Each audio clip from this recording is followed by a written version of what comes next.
Bonjour et bienvenue pour cette nouvelle vidéo scrap. Alors aujourd'hui nous partons sur une carte, comment dire, alors nous partions sur une carte shaker. Voilà, donc je vais vous laisser un petit peu regarder puis je vous dirai à quel moment je me suis trompée. J'ai volontairement voulu vous le dire parce que j'aurais pu vous dire je suis partie sur une... Non, je suis pas partie sur une carte de cette façon-là au départ, je suis partie sur une carte shaker et je me suis ratée. Voilà. Et si je le fais, c'est pour que vous compreniez bien que tout le monde peut se tromper et que voilà, c'est pas grave, on peut toujours trouver des moyens de rattraper nos erreurs. Voilà. Je vous laisse regarder un petit peu. Là, j'ai mis du brou de noix et du pigment par-dessus parce que, comme toujours, le brou de noix c'est pour la couleur rouge, puisque Noël, hein, donc c'est plutôt dans les rouges. Et le pigment c'est pour le côté brillance, donc paillettes un petit peu. Voilà. Vous allez voir un petit peu et puis je vous retrouve après.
Alors voilà l'instant fatidique sur lequel je me suis trompée, c'est que j'ai commencé à préparer mon adhésif double face. Alors en plus j'étais un petit peu perplexe sur un adhésif double face que je ne connais pas, que ma fille m'a ramené pour me faire plaisir et puis que finalement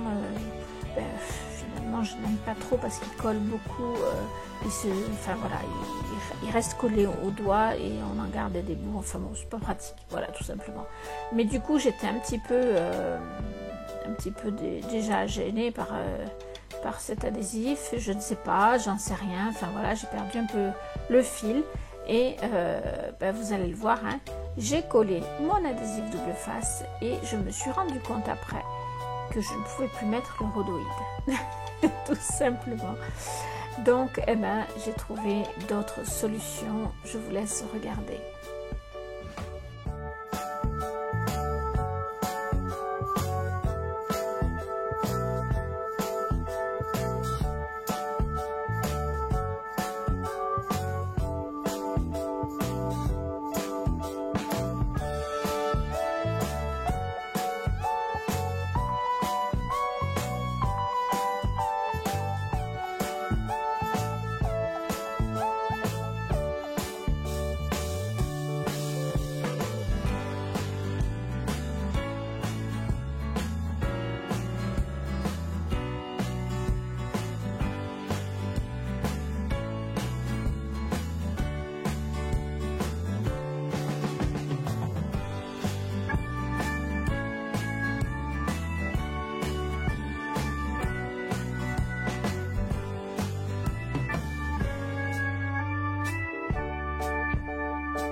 Voilà, donc là, après avoir fait une pause, j'ai pris mon parti de mon erreur et j'ai décidé de continuer ma carte. Je ne savais pas trop comment, mais les idées sont venues quand même et je pense que vous trouverez que le résultat est plutôt pas mal. La seule chose, c'est que effectivement, si j'avais su ça, j'aurais mis un double face moins épais parce que c'est vrai que du coup, ça donne une épaisseur un petit peu par rapport au shaker qui était censé exister. Mais sinon, sinon le résultat me plaît personnellement beaucoup. Voilà, je vous retrouve à la fin et je vous montre donc la carte totalement finalisée.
Voici donc le résultat final. Alors comme vous pouvez le constater et comme vous l'avez vu certainement, j'ai fait le choix de mettre de la glimmer pat avec un pochoir sur ma carte.